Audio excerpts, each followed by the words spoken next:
আর তোমরাকে বললাম যে এগুলো খুলে ফেলো না, বাসর ঘর সাজাচ্ছ নাকি? এখানে কি বাসর ঘর? এই, কে দায়িত্ব পালন করছে? এগুলো সরাও, ছিঁড়ে ফেলো, ওগুলো সব খুলে ফেলো। ওই খড়িটাকে ওভাবে সাজালছো কেন? সরাও আগে।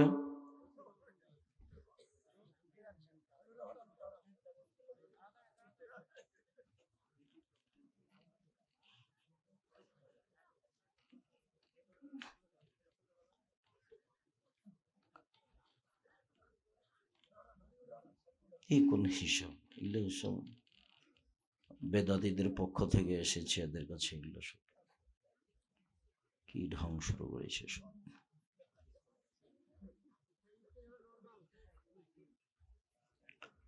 সম্মানিত দিনী ভাই বোন, ইবাদতের জগতে সবচেয়ে ভিন্ন ধরনের ব্যতিক্রম ইবাদত হলো সালাত। সালাত এমন একটি ইবাদত যার উপর নির্ভর করে অন্যান্য ইবাদত। সম্মানিত দিনী ভাই বোন, সালাত নামাজ এমন একটি ইবাদত যার উপরে নির্ভর করে অন্যান্য ইবাদত। যদি সালাত বিচারের মাঠে কবুল হয় তাহলে বাকি ইবাদত কবুল হবে, আর যদি বিচারের মাঠে সালাত কবুল না হয় তাহলে সব ইবাদত বাতিল বলে গণ্য হবে। এ কথাই ঠিক যে ইবাদতের জগতে সবচেয়ে দামি ইবাদত সিয়াম, রোজা, যার বিনিময় জান্নাত, নেকি নয়। সিয়ামের বিনিময় হলো জান্নাত, নেকি নয়। ইবাদতের জগতে সবচেয়ে দামি ইবাদত হলো সিয়াম। আপনারা নিয়মিত বৃহস্পতিবার সোমবার সিয়াম থাকেন বলে আমি ধারণা করি। আপনাদের উপরে ভালো ধারণা থাকাই ভালো। রাসূল সাল্লাল্লাহু আলাইহি সাল্লাম বৃহস্পতিবার সোমবার সিয়াম থাকতেন এই জন্য যে সাপ্তাহিক রিপোর্ট আল্লাহর কাছে পেশ করা হয় বৃহস্পতিবার সোমবার। তো আমাদের নবী চাইতেন যে ঠিক আছে, তুমি আমার রিপোর্টটা দেখো, সিয়াম অবস্থায় দেখো। উনি এটা ভালোবাসতেন, সেই সুবাদে তিনি বৃহস্পতিবার সোমবার সিয়াম থাকতেন। আর বাৎসরিক রিপোর্ট পেশ করা হয় শাবান মাসে, সেই সুবাদে তিনি শাবান মাসে বেশি বেশি সিয়াম থাকতেন রিপোর্টটা ধরার জন্য। অবশ্য তার জানা ছিল না সেদিন 15ই শাবান। কিভাবে ভারত, বাংলাদেশ, পাকিস্তানের আলেম ওলামা জেনে নিয়েছেন সেটা 15ই শাবান। তাই তারা কলকারখানা, অফিস আদালত, কোর্ট কাচারি, শিক্ষা প্রতিষ্ঠান সবকিছু বন্ধ করে রাতে গোসল করে আতর গোলাপ মেখে দিনে সিয়াম থাকে। রাসূল সাল্লাল্লাহু আলাইহি সাল্লামের জানা ছিল না সেটা 15ই শাবান। রিপোর্ট ধরার আশায় তিনি শাবান মাসে বেশি বেশি সিয়াম থাকতেন। তাতে আয়েশা রাদিয়াল্লাহু তাআলা আনহা বলেন, ইয়াসুমুস শাবানা কুল্লাহু, প্রায় পুরো শাবান তিনি সিয়াম থাকতেন। তাতে উম্মু সালমা রাদিয়াল্লাহু তাআলা আনহা বলেন, লা ইয়াসুমুশ শাহরাইনি মুতাতাবিআইনি ইল্লা শাবান আর রমাজান। আল্লাহর নবী পুরো 2 মাস সিয়াম থাকতেন না, তবে শাবান আর রমাজান। আল্লাহ রাসূল পুরো 2 মাস সিয়াম থাকতেন না, তবে শাবান ও রমাজান। কেন? শাবান তো ফরজ, রমাজান তো ফরজ করাই লাগবে। শাবান কেন? রিপোর্ট ধরার জন্য। এটা তো সাদ। এখন আপনাদের তো স্বাদ হচ্ছে নির্বাচন, এর পিছনে দৌড়ানো, সিগারেট খাওয়া, ধান্দাবাজি করা, সবচেয়ে নিম্ন কাজ। এর চেয়ে নিম্ন নোংরা কাজ আমার বুঝে আর ধরা পড়ে না। মানুষের বদনাম করা, দোকানে বসে ঘন্টার ঘন্টা বসে থাকা, ল্যাংটা বেটি ছেলা দেখা, এর চেয়ে নোংরা কাজ কি থাকে? যাদের স্বভাব বলে কোনো জিনিস নাই, পশু প্রাণীর মতো, তারা এগুলো করে বেড়ায়। এ কথা আমি বলিনি, আমার উপরে মন খারাপ করে কি হবে? আল্লাহর নবী বলছেন যে সমাজের দায়িত্ব পালন করবে ইতরের সন্তান ইতন, লোকা ইবনে লোকা, অধমের সন্তান অধম। তাতে চাঁপাইনবাবগঞ্জের ভাষাতে ছোট লোকের বাচ্চা ছোট লোক। তাতে রংপুর, দিনাজপুর, লালমোহন, নীলফামারী, কুড়িগ্রাম, পঞ্চগড়, ঠাকুরগাঁ, গাইবান্ধা, বগুড়া, জয়পুরহাট, এইসব ডিস্ট্রিক্টের ভাষায় বেন্যার বাচ্চা বেন্যা যেদিন সমাজের দায়িত্ব পালন করবে। তার আরবি হলো লোকা ইবনে লোকা, অধমের সন্তান অধম। আর ঢাকার ভাষাটা আপনার সামনে আমি নকল করতে পারলাম না। আপনি মনে করিয়েন না যে আমি আরেকজনের পিছু পিছু ঘুরে বেড়াচ্ছি, এটা ভালো কাজ যেটা আপনারা করেন। আল্লাহ মাফ করো। দাঙ্গাবাজি করে, জুয়ার চুরি করে, রাহাজানি করে, শয়তানি করে, মানুষের ক্ষতি করে, জমি জায়গা জোর করে দখল করে, জেল হাজতে দিয়ে মানুষকে অপমান করে জান্নাত কেনার চেষ্টা করিয়েন না। ওইরকম তাহাজ্জুদের 5 পয়সা দরকার আল্লাহর নেই। ওইরকম হজ উমরা আল্লাহর প্রয়োজন নেই।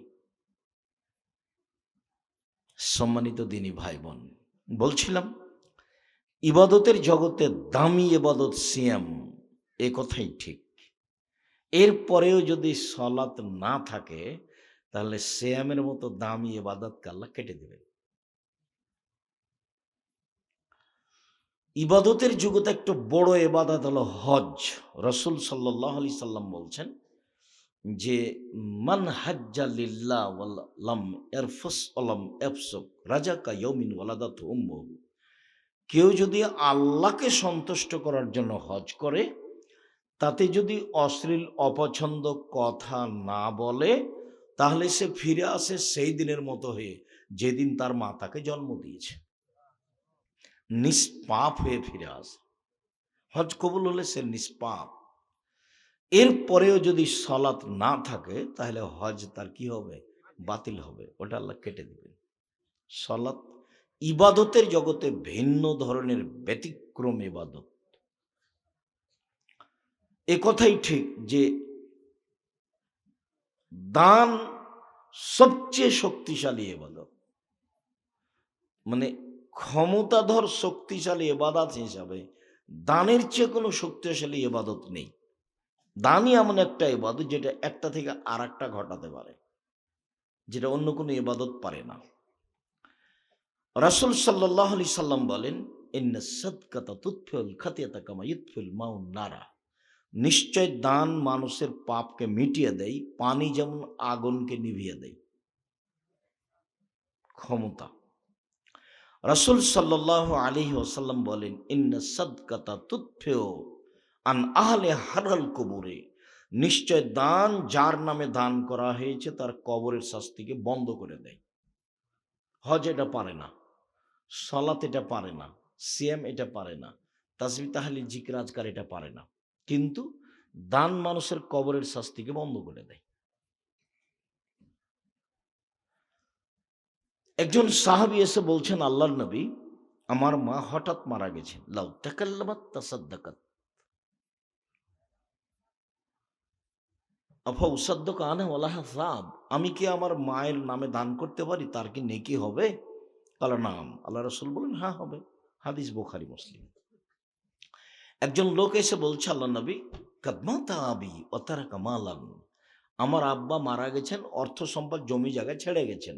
ওয়ালাম ইউসিনি, তিনি আমাকে কিছু বলে যাননি। আমি আমার আব্বার নামে যদি দান করি তাহলে আমার আব্বার পাপ মিটে যাবে কি? তো আল্লাহ রাসূল বলেন, হ্যাঁ। খুব ক্ষমতাধর শক্তিশালী ইবাদত দান। কিন্তু আপনি সালাত আদায় করেন না, তখন এটাও কাটা যাবে।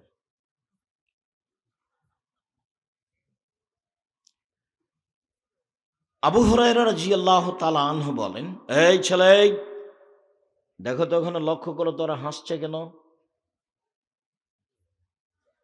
আর দোকানপাটে বসে আছেন কেন? দুই একজন মানুষ আপনারা ওখানে কি করছেন?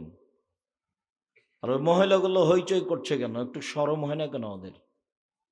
শরম হয় না কেন? লজ্জাবোধ করে না কেন? ইতস্তবোধ করে না কেন? মহিলা মানুষ ওই হিন্দুর মেয়ে নাকি ইহুদি খ্রিস্টানের মেয়ে? ও তো মুসলমানের মেয়ে, ওটা আপনারই মেয়ে।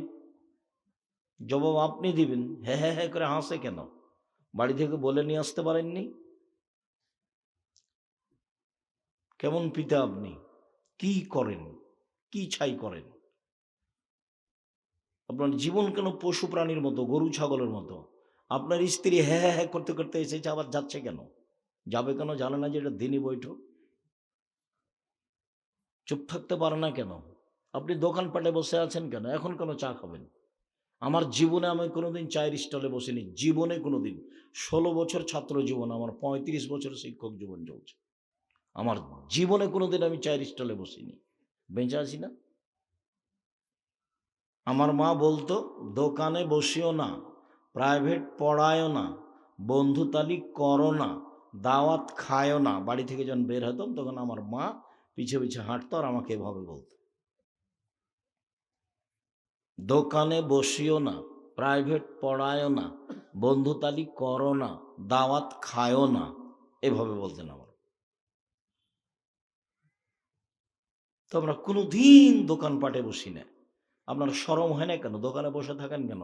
30 বছর থেকে আপনাকে আমি বলছি যে দোকানে যাবেন, আসসালামু আলাইকুম, আহমদ লবণ আছে?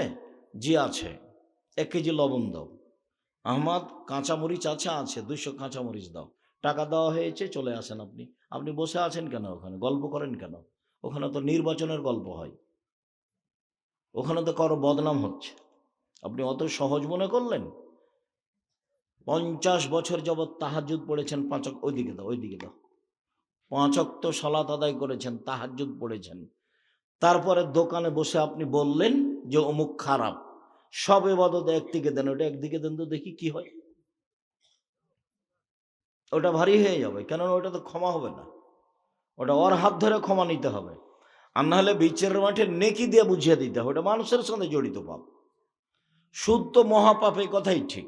সুদ মহাপাপ, মানে সুদের ভাষার মতো পৃথিবীতে আর কোনো পাপের ভাষা এরকম নয়। ভাষা শুনতেই ভারী লাগে, অথচ রাসূল সাল্লাল্লাহু আলাইহি ওয়াসাল্লাম সবচেয়ে পবিত্র, ব্যতিক্রম, ভদ্র, নম্র মানুষ বলছে। আল্লাহ রাসূল বলছেন, মায়াকুল দিরহাম রিবা ইয়ালাম আসাদ্দু মিন সিত্তাতি সালাসিনা জিনিয়া।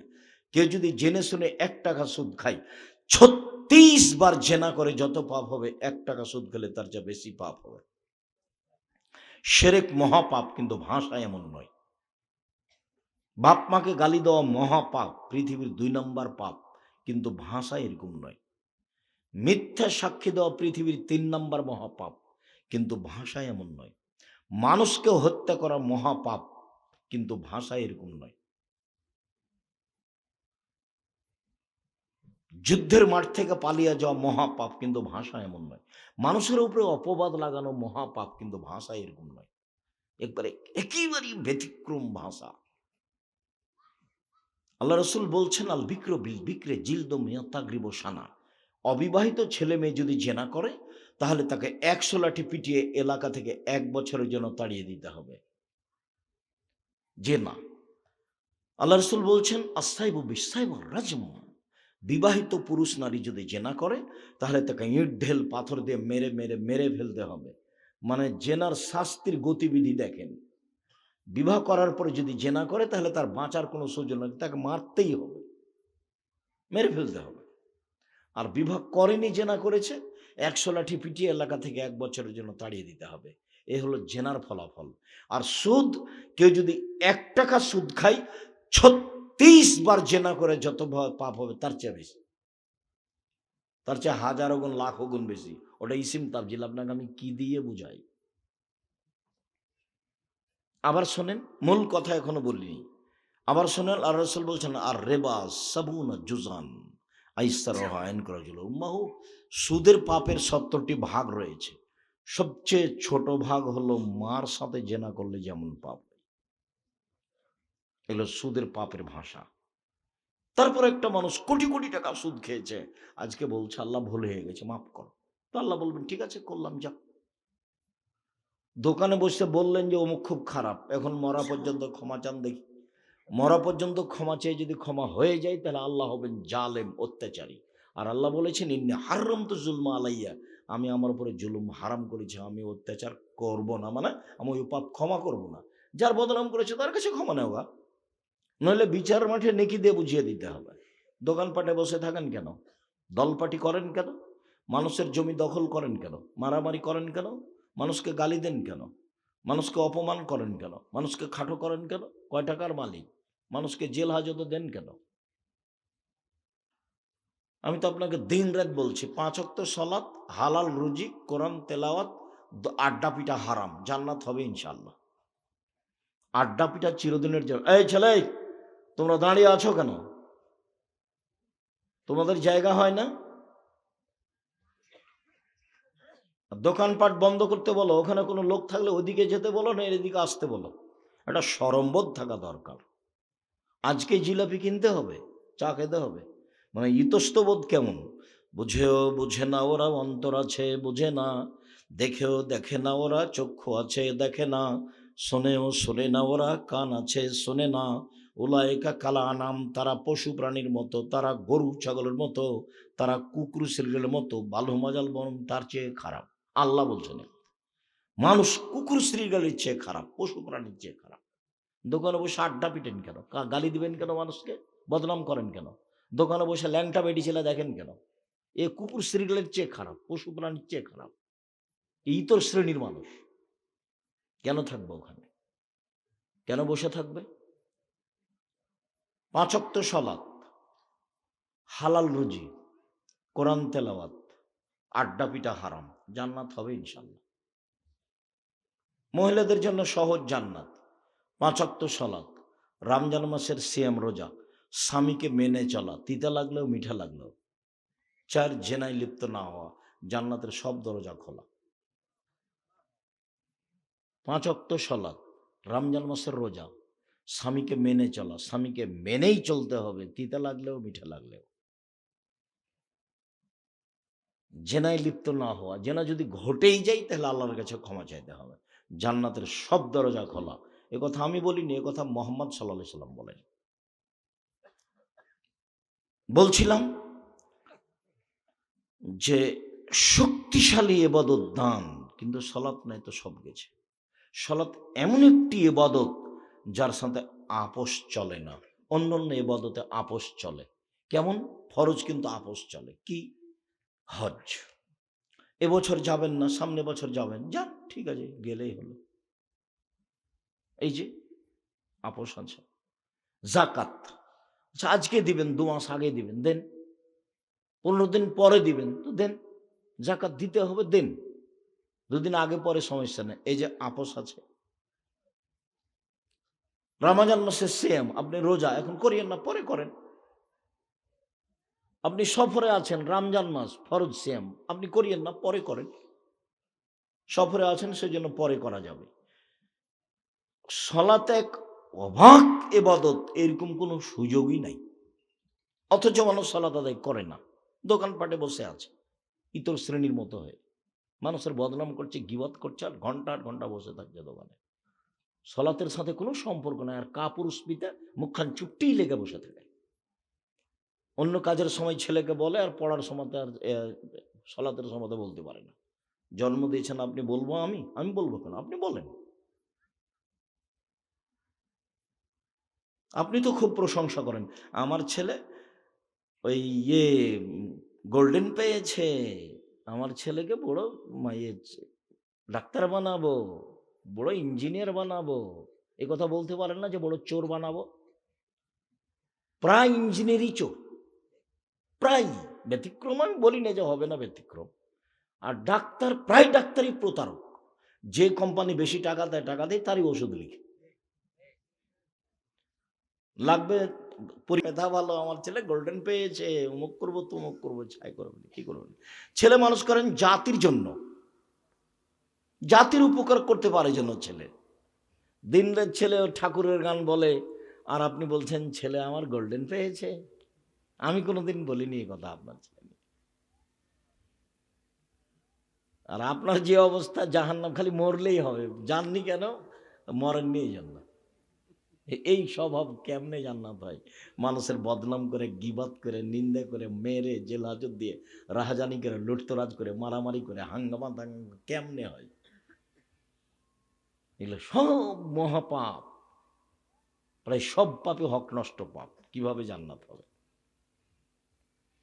সম্মানিত দিনী ভাই বোন, এই ছেলে, দেখো তো তোমরা ওই যে ওখানে 2-1 জন হাঁটাহাঁটি করছে কেন? কে তারা? সম্মানিত দিনী ভাই বোন, অজু করে সালাত আদায় করতে হয়, পানি নেই, তো তাই এমন করে সালাত আদায় করতে হবে। বলে মাটি নেই, তো পানি মাটি ছাড়াই সালাত আদায় করতে হবে। অজুও লাগবে না, তাই এমন লাগবে না, সালাত আদায় করতেই হবে। দাঁড়িয়ে সালাত আদায় করতে হয় তো দাঁড়িয়ে পারছি না, বসে থেকে করেন। বসে থেকে পারছি না তো শুয়ে থেকে করেন। সালাত আদায় করতেই হবে। কেবলার দিকে মুখ করে সালাত আদায় করতে হয়, কেবলা বোঝা যায় না, কেবলা ছাড়াই পড়েন। পরিষ্কার কাপড় পরে সালাত আদায় করতে হয় তো পরিষ্কার কাপড় নেই, যেই কাপড়ে পেশাব পায়খানা লেগে আছে সেই কাপড় পরেই পড়েন। পেশাব পায়খানা ভালো কোনো কাপড়ই নেই, পরে পরনে উলঙ্গ হয়ে আছেন, এই অবস্থাতেই সালাত আদায় করতে হবে। এক ব্যতিক্রমে ইবাদত। গাড়িতে উঠে আছেন, দাঁড়িয়ে আছেন, শিকল ধরে আছেন, ঠেল মানে না, কখন গাড়ি থেকে নামবেন হিসাব করতে পারছেন না, এই অবস্থায় সালাত আদায় করতে হবে। সাহাবেরা যুদ্ধের মাঠে দৌড়ানো অবস্থায় সালাত আদায় করছে। এক ব্যতিক্রমে ইবাদত পৃথিবীতে, মানুষের সাথে আপোষ করে না। কাফারা দিয়ে সালাত চলে না। ওই হুজুর বলেছে যে তোমার বাপের কয়েক তো নামাজ কাজা হয়েছে, বলে 3 ওয়াক্ত, 5 5 5 1,500 টাকা কাফারা দিয়ে জানাজা করে দিয়েছে। সালাত এমন একটা ইবাদত যার কোনো কাফারা নেই। সালাত এমন একটা ইবাদত যার নামে কোনো উমরি কাজা নেই। মানে ছোটকালে ছাত্র জীবনে 20-30 বছর পড়েনি, তাই বেশি করে পড়ে নিচ্ছে, এরকম ইবাদত সালাত নয়। পাগলামি চলে না সালাতে। রাসূল সাল্লাল্লাহু আলাইহি সাল্লাম বলেন, as-salatu salasatu aflasin, সালাত 3 ভাগে বিভক্ত। আর তহুর ও সলুসুন, অজু হলো 3 ভাগের 1 ভাগ। আর রুকু ও সলুসুন, রুকু হলো 3 ভাগের 1 ভাগ।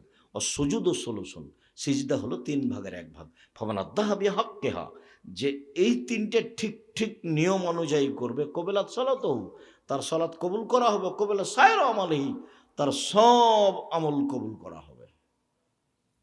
ওয়াইন রুদ্দাত আলাইহি সালাতুহু, আর যদি তার সালাত প্রত্যাখ্যান করা হয়, এইভাবে ঠিকঠাক আদায় না করে, রুদ্দ আলাইহি সায়র আমালিহি, সব আমল তার বাতিল করা হবে। সুন্দর করে উজু। সাহাবীগণ বলছেন, আল্লাহ নবী একদা সাহাবীনকে বলছেন, তোমাদের আমি একটা আমলের কথা বলে দেব না? আল্লাহ আদুল্লুকুম আলা আমালিন, একটা আমলের কথা বলে দিই, যেটা করলে তোমাদের পাপ মিটে যাবে, মান বেড়ে যাবে, পাপ মিটে যাবে, মান বেড়ে যাবে। সাহাবীগণ বলছেন, হ্যাঁ খুব তো ভালো কথা, বলেন কি করলে পাপ মিটে যাবে, মান বেড়ে যাবে। তখন আল্লাহ রসুল বলছেন যে ইসবাগুল অজু, সুন্দর করে অজু করলে পাপ মিটে যাবে, মান বেড়ে যাবে। 2, কাসরাতুল খোতা ইলাল মাসাজিদ, পায়ে বেশি বেশি হেঁটে মসজিদে গেলে, বেশি পরিমাণে হেঁটে গেলে পাপ মিটে যাবে, মান বেড়ে যাবে। 3, ইন্তেজারুস সালাত বাদাস সালাত, সালাতের পরে সালাতের জন্য অপেক্ষা করলে পাপ মিটে যাবে, মান বেড়ে যাবে। একদা একদিন রাসূল সাল্লাল্লাহু আলাইহি সাল্লাম বলছেন যে আল্লাহ তাআলা আমাকে বলছেন, মানে হাদিসে কুদসি, আল্লাহ তাআলা বলছেন, ইয়া মুহাম্মদ হাল তাদরি ফিমা ইয়াখতাসিমুল মালাউল আলা, মুহাম্মদ আপনি বলতে পারেন ওপরে কি নিয়ে তর্ক বিতর্ক হইচই বলা বলি হচ্ছে? জি হ্যাঁ পারি। ওখানে কি নিয়ে বলা বলি হচ্ছে? আল কাফারাত, কি করলে মানুষের পাপ মিটে যাবে সেইটা ফেরেশতাগণ বলা বলি করছে। জিবরাইল আমাদের নবীকে মোহাম্মদ বলে ডাকতেন, আল্লাহ আমাদের নবীকে মোহাম্মদ বলে ডাকতেন, আর সাহাবীগণ আমাদের নবীকে বলতেন আল্লাহর রাসূল বলেছেন, আল্লাহর রাসূল করেছেন, আল্লাহর রাসূল দিয়েছেন, আল্লাহর রাসূল খেয়েছেন। আর ভারত, বাংলাদেশ, পাকিস্তানের আমাদের দেশের আলেম ওলামা দেশবাসী বলে হুজুরে পাক সাল্লাল্লাহু আলাইহি সাল্লাম। মানে না রাসূলের সাথে মিল আছে, না সাহাবীর সাথে মিল আছে, না জিবরাইলের সাথে মিল আছে, না আল্লাহর সাথে মিল আছে। আল্লাহ আমাদের নবীকে বলতেন মোহাম্মদ, জিবরাইল আমাদের নবীকে বলতেন মোহাম্মদ, আর সাহাবীগণ আমাদের নবীকে বলতেন আল্লাহর নবী বলেছেন, আল্লাহর নবী করেছেন, আল্লাহর নবী দিয়েছেন। আর আমাদের দেশে সবাই কি বলছে? হুজুরে পাক সাল্লাল্লাহু আলাইহি সাল্লাম। বিবেচনায় যে কেউ করে না। আর বক্তৃতার জগৎ দেখলে আমাকে আরো খুব আফসোস হয়, মানে এর চেয়ে বোকামি জগৎ দুনিয়া তার কোথাও নেই।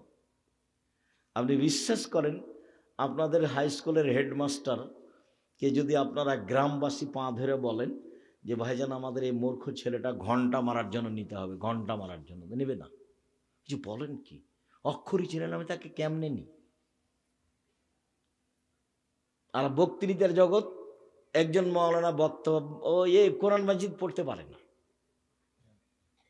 সে বক্তা, থোঁতির জোর থাকলে বক্তৃতা বক্তা, কেউ বিবেচনাও করে না চলবে কি চলবে না। আর কি যে বলছে বক্তা সে নিজেও বুঝে না, কণ্ঠস্বরে বক্তব্য জায়েজ নয়। চাঁপাই নবাবগঞ্জ জেলার, নওগাঁ জেলার বিবাহের শুরু থেকে নিয়ে শেষ পর্যন্ত একটা কাজও জায়েজ নয়, যেমন প্রায় বক্তার আমল একটাও ঠিক নয় তেমন। যে বিবাহের শুরু থেকে নিয়ে শেষ পর্যন্ত এই যে মহিলা মানুষ গল্প করছে আর যাচ্ছে, হ্যাঁ হ্যাঁ করে হাসছে আর গল্প করছে, জবাব আমি দিব আপনি দিন। ওটা আপনার স্ত্রী, নাহলে আপনার বোন, নাহলে আপনার মা, নাহলে আপনার খালা। মুখখান বন্ধ করতে পারে না কেন? কোন স্বভাব? স্বভাব কেন এত দুর্বল? স্বভাব কেন এরকম? স্বভাব কেন ভালো নয়? আপনি ওইভাবে থাকেন বাড়িতে, শক্ত হতে হবে, শক্ত। খালি পরিবারকে লাঠি দিয়ে ঠিক করতে বলছেন আল্লাহ নবী। পৃথিবীর এত বড় ভিন্ন ধরনের মানুষ লাঠি দিয়ে পরিবারকে ঠিক করতে বলছে। বলছে পরিবারের উপর থেকে লাঠিটা উঠায় না, প্রয়োজনে পিটাতে হবে, প্রয়োজনে পিটাতে হবে। আর আবু বকর সিদ্দিক রাদিয়াল্লাহু তাআলা তো মুহাম্মদ সাল্লাল্লাহু আলাইহি ওয়াসাল্লামের সামনে মেয়েকে মেরেই দিলেন, ব্যতিক্রম মারলেন। আয়েশা রাদিয়াল্লাহু তাআলা বলছেন আবু বকর আমার নিকটে আসলেন, ওয়াল্লাকা জানি লাকসাতান শাদীদা, আমার এই কোমরের এই জায়গার উপরে খুব জোরে মারলেন। ওই সময় আমার স্বামী আমার উরু রানের উপরে মাথা দিয়ে ঘুমিয়েছিলেন। তিনি যদি মাথা দিয়ে না ঘুমাতেন তাহলে মায়ের কারণে আমি দূরে সরে যেতাম, এত জোরে মারলেন। কি ঘটনা? আমরা সফর থেকে আসছিলাম, আমি আয়েশা রাদিয়াল্লাহু আনহা বলেন আমার গলার হারটা হারিয়ে গেল। আমার বড় বোনের হার নিয়ে এসেছিলাম চেয়ে, আমিও খুব লজ্জিত, হারও খুঁজেও পাই না, এখান থেকে যেতেও পারি না, সলাতের টাইম হয়ে গেছে, পানিও নাই, অজুও করতে পারি না, বড় বিপদে সবাই, অনেকগুলো মানুষ, প্রায় ১৫০০-১৪০০ মানুষ। তো জনগণ বলল আবু বকর সিদ্দিক আপনার মেয়ে কি করেছে জানেন? কি হয়েছে? তা হার হারিয়েছে, আমরা তো কই যেতে পারি না। তাই এই কথা শুনে রাগ করে আসছেন, মেয়েকে মারবেন সেই জন্য। তো মেয়ের যে অবস্থা, এটা যদি আমাদের দেশে হতো, তার মানে কি মেয়ের অবস্থা? মেয়ের উরুর রানের উপরে জামাই মাথা দিয়ে শুয়ে আছে। তা আমাদের চাঁপাই নবাবগঞ্জ, আমাদের নওগাঁ জেলাতে যদি বাপ এভাবে দেখে যে এরকম, এইভাবে ঘুরবে, এইভাবে ঘুরবে, তাই ঘুরবে না ভাইজান? এমন ভাবে মারলেন, সবচেয়ে বড় মানুষে মারলেন, সবচেয়ে বড় মহিলাকে মারলেন, সবচেয়ে বড় মানুষের সামনে মারলেন, বিবাহদারী মেয়েকে মারলেন, পূর্ণ যুবতী মেয়েকে মারলেন, জামাইয়ের সামনে মারলেন, দিন দুপুরে মারলেন, খোলা মাঠে মারলেন, হাত দিয়ে মারলেন, সবচেয়ে বড় মানুষে মারলেন। পৃথিবীর ইতিহাসে নবী রাসূল ব্যতীত এত বড় মানুষ কেউ নেই। আবু বকর সিদ্দিক রাদিয়াল্লাহু তাআলার ব্যতিক্রম মানুষ এই। পৃথিবীর ইতিহাসে হাওয়া থেকে নিয়ে কিয়ামত পর্যন্ত আয়েশার মতো মহিলা নেই। পৃথিবীর ইতিহাসে মুহাম্মদ সাল্লাল্লাহু আলাইহি ওয়াসাল্লাম সবচেয়ে বড় মানুষ, সবচেয়ে বড় মানুষে মারলেন, আবু বকর সিদ্দিক রাদিয়াল্লাহু তাআলা মারলেন। সবচেয়ে বড় মহিলাকে মারলেন, আয়েশাকে মারলেন রাদিয়াল্লাহু তাআলা। সবচেয়ে বড় মানুষের সামনে মারলেন, মুহাম্মদ সাল্লাল্লাহু আলাইহি ওয়াসাল্লামের সামনে মারলেন। বিবাহদারী মেয়েকে মারলেন, যে বিবাহ দিয়েছে মেয়ের, পূর্ণ যুবতী মেয়েকে মারলেন, জামাইয়ের সামনে মারলেন, খোলা মাঠে মারলেন, দিন দুপুরে মারলেন, ১৪০০ মানুষের সামনে মারলেন, হাত দিয়ে মারলেন। এত বড় বাপে এত বড় বেটিকে, এত বড় মেয়েকে মেরে দিলেন খোলা মাঠে এইভাবে জামাইয়ের সামনে। কি ভুল, কোথায় হারটা হারিয়েছে খেয়াল করতে পারেনি সেই জন্য।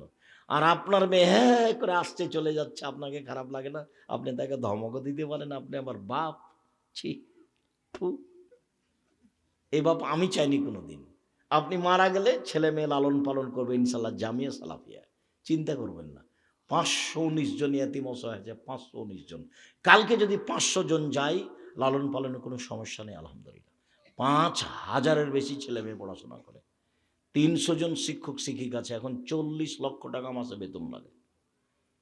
বাংলাদেশের সবচেয়ে বড় প্রতিষ্ঠান আয়াতনে, যেটা রাজশাহীতে আছে ৫০ বিঘা জমির উপরে, এখন যেটা মেয়ে শাখা তৈরি হচ্ছে তানোরে, সেটা প্রায় ৬০ থেকে ৭০ বিঘা জমির উপরে, যেটা রূপগঞ্জে সেটা প্রায় ১০০ বিঘা জমির উপরে, দিনাজপুরটা ২০ বিঘা জমির উপরে। শিরক মুক্ত প্রতিষ্ঠান জামিয়া সালাফিয়া, বিদাত মুক্ত প্রতিষ্ঠান জামিয়া সালাফিয়া, দল মুক্ত প্রতিষ্ঠান জামিয়া সালাফিয়া, সংগঠন মুক্ত প্রতিষ্ঠান জামিয়া সালাফিয়া, হিংসা মুক্ত প্রতিষ্ঠান জামিয়া সালাফিয়া। কেউ কারোর বিরুদ্ধে মুখ খোলার কোনো সুযোগ নাই, তার নাম জামিয়া সালাফিয়া। জামিয়া সালাফিয়া কিভাবে চলে তা শিক্ষক জানেন না, জামিয়া সালাফিয়া কিভাবে চলে তা ছাত্রর জানা নেই। জামিয়া সালাফের রসিদ বহি বাহিরে ব্যবহার হয় না। কোনো শিক্ষক টাকা পয়সা আদায় করতে পারবে না মাঠে জামিয়া সালাফের জন্য। কিভাবে জামিয়া সালাফে চলে আমি নিজেও জানি না, তো শিক্ষক কিভাবে জানবেন, ছাত্র কিভাবে জানবে? 40 লক্ষ টাকা মাসে বেতন লাগে। জান কি না তা আমি কি করবো? যদি না জান দেখতে তা আমি আর কি করতে পারি? কেন জান না? আপনি জানেন কেন জান না? যাবেন, ওদিকে গেলে একটু ঘুরে আসবেন। ইবাদতের জগতে পৃথিবীতে ব্যতিক্রম ইবাদত সালাত। আমি একটু বাস্তব দেখাই। আল্লাহ আকবার বলে সালাত আরম্ভ করবেন। আল্লাহ আকবার বলার পূর্বে পেশাব পায়খানার প্রয়োজন থাকলে সেরে নেবেন। বসার সময়তে বলবেন বিসমিল্লাহ আল্লাহুম্মা ইন্নী আউযু বিকা মিনাল খুবুসি ওয়াল খাবাইস। আল্লাহর নামে পেশাব পায়খানা আরম্ভ করছি, অপবিত্র জিন জিন্নি থেকে বাঁচতে চাচ্ছি। যদি বিসমিল্লাহ বলেন তাহলে শয়তান লজ্জাস্থান দেখতেই পাবে না, ক্ষতি তো বহুদূরের কথা। আর যদি বিসমিল্লাহ ছেড়ে দিয়ে বলেন তাহলে শয়তান লজ্জাস্থান দেখতে পাবে কিন্তু ক্ষতি করতে পারবে না। তাহলে কিভাবে বলতে হবে? বিসমিল্লাহ আল্লাহুম্মা ইন্নী আউযু বিকা মিনাল খুবুসি ওয়াল খাবাইস। তারপরে পেশাব পায়খানা শেষ করে পানি দিয়ে পবিত্রতা অর্জন করে বলবেন গোফরানাকা। টয়লেটে ঢুকে আপনি বিসমিল্লাহ বলতে পারবেন, কোনো সমস্যা নেই। ইবাদত নিষেধ আল্লাহ আকবার থেকে নিয়ে সালাম দোয়া পড়া থেকে নিয়ে আবার দোয়া পড়া পর্যন্ত। টয়লেটে ঢুকে আপনি বিসমিল্লাহ বলতে পারবেন, আবার পানি খরচ করার পরে বিসমিল্লাহ বলে ওযু করতে পারবেন, কোনো সমস্যা নেই। বসলেন তখন থেকে না উঠা পর্যন্ত নিষেধ। পেশাব পায়খানার কাজ শেষ করার পরে পানি দিয়ে পবিত্রতা অর্জন করবেন। পানি না থাকলে ঢেল টিস্যু পেপার, আগে ঢেল টিস্যু পেপার পরে পানি, এটা মিথ্যে। 40 কদম হাঁটা নোংরামি, খক খক করে কাঁসা বেহায়াই, পায়ের উপরে পা তোলা এটাও বেহায়, এটা পবিত্রতার মাধ্যম নয়, এগুলো নয়। আল্লাহ নবী পানি দিয়ে পবিত্রতা অর্জন করতেন, তারপরে হাতটা মাটিতে এভাবে মেজে নিতেন, এটাই পদ্ধতি। আল্লাহ আকবার, আল্লাহ আকবার বলার সময় কাঁধ সামনাসামনি উঠাবেন, এভাবে নয়। আল্লাহ আকবার, এটা নয়। আল্লাহ আকবার, এটা নয়। আল্লাহ আকবার, এটা নয়। তাহলে কি? কাঁধ সামনাসামনি হলে কানের লতি সামনাসামনি। আল্লাহ আকবার, আল্লাহ আকবার। বিসমিল্লাহ চলবে না, এত পাওয়ারফুল শব্দ আল্লাহ আকবার। বিসমিল্লাহ আগে চলবে না। ওই যে ওযু করেছেন, ওযু করার পরে বলবেন আশহাদু আল্লা ইলাহা ইল্লাল্লাহু ওয়াহদাহু লা শারীকা লাহু ওয়া আশহাদু আন্না মুহাম্মাদান আবদুহু ওয়া রাসূলুহু। এবার জান্নাতের সব দরজা খুলে দেওয়া হয়েছে। হাদিস বুখারী মুসলিম। এক জায়গাতে মহিলাদের সাথে থাকা যাবে, সেটা এই জায়গা। মহিলাদের এক যা পার্সোনাল মর্যাদা সব জায়গাতেই। 4টা কাজ করলে জান্নাতের সব দরজা খোলা। 5 ওয়াক্ত সালাত, রমজান মাসের সিয়াম, স্বামীকে মেনে চলা, জেনায় লিপ্ত না হওয়া, মহিলাদের জন্য জান্নাতের সব দরজা খোলা। আর আমরা যখন ওযু করে বলবো আশহাদু আল্লা ইলাহা ইল্লাল্লাহু ওয়াহদাহু লা শারীকা লাহু ওয়া আশহাদু আন্না মুহাম্মাদান আবদুহু ওয়া রাসূলুহু, তখন আমাদের জন্য কি? এবার মহিলারাও আছে এখানে, ওরা বললে ওরাও পাবে, সবাই পাবে। ওই যার কারণে ওদের মান মর্যাদা বেশি। 2 জন মেয়ে লালন পালন করে যদি কেউ, তাহলে বাপ আর ওই ব্যক্তি, আল্লাহ রাসূল আর ওই ব্যক্তি একসাথে এভাবে থাকবে, এরকম ছেলের জন্য নয়। আল্লাহু আকবার বলে বুকের উপরে হাত বাঁধতে হবে, নাভির নিচে নয়। নাভির নিচে হাত বাঁধার 3টে হাদিস আছে, একটাও ঠিক নয়। বুকে হাত বাঁধার 5টি হাদিস আছে। এভাবেও চলে, এভাবেও চলে। আল্লাহুম্মা বাঈদ বাইনি ওয়া বাইনা খাতায়ায়া কামা বা'আদতা বাইনাল মাশরিকি ওয়াল মাগরিব। আল্লাহুম্মা নাক্কিনি মিনাল খাতায়া কামা ইয়ানাক্কা আস-সাওবুল আবিয়্যু মিনাত দানাস। আল্লাহুম্মা আগসিল খাতায়ায়া বিল মাই ওয়াস সালজি ওয়াল বারাদ। আল্লাহ তুমি আমার পাপকে আমার থেকে অত দূরে করে দাও, পূর্ব পশ্চিমকে যে একটা থেকে আরেকটা যত দূরে করেছো। আল্লাহ তুমি আমার পাপকে ধুয়ে দাও, যেমনভাবে সাদা কাপড়কে ময়লা থেকে ধুয়ে পরিষ্কার করা হয়। আল্লাহ তুমি আমার পাপকে ঠান্ডা বরফ দিয়ে তুষার দিয়ে ধুয়ে ঝকঝকে করে দাও। বিসমিল্লাহির রহমানির রহিম। আউযুবিল্লাহি মিনাশ শাইতানির রাজিম। মারদুদ বিতাড়িত শয়তান থেকে পরিত্রাণ যাচ্ছি। বিসমিল্লাহির রহমানির রহিম। পরম দাত দয়ালুর নামে আরম্ভ করলাম। আলহামদুলিল্লাহি রাব্বিল আলামিন। বিশ্বজগতের প্রতিপালকের প্রশংসা। আর রহমানির রাহিম, তিনি হচ্ছেন পরম দাতা দয়ালু। মালিক ইয়াউমিদ্দিন, তিনি হচ্ছেন বিচার দিনের মালিক। ই একানা বলো, একমাত্র তোমার ইবাদত করি। ওয়াই একান আস্তাইন, একমাত্র তোমার নিকটে সাহায্য চাই। ইহদিনাস সিরাতাল মুস্তাকিম, তুমি আমাকে সোজা সঠিক পথ দেখাও। সিরাতাল লাযিনা আনআমতা আলাইহিম, ওদের পথ দেখাবা যাদের প্রতি তুমি দয়া করেছ। গায়রিল মাগযুবি আলাইহিম ওয়ালাদ-দাল্লিন, ওদের পথ দেখায়ও না যারা ভ্রান্ত, যারা অভিশপ্ত। আমিন। দীর্ঘ সময় ধরে তোমার দরবারে যে প্রার্থনা করলাম, এই প্রার্থনা কবুল করো। বিসমিল্লাহির রহমানির রহিম।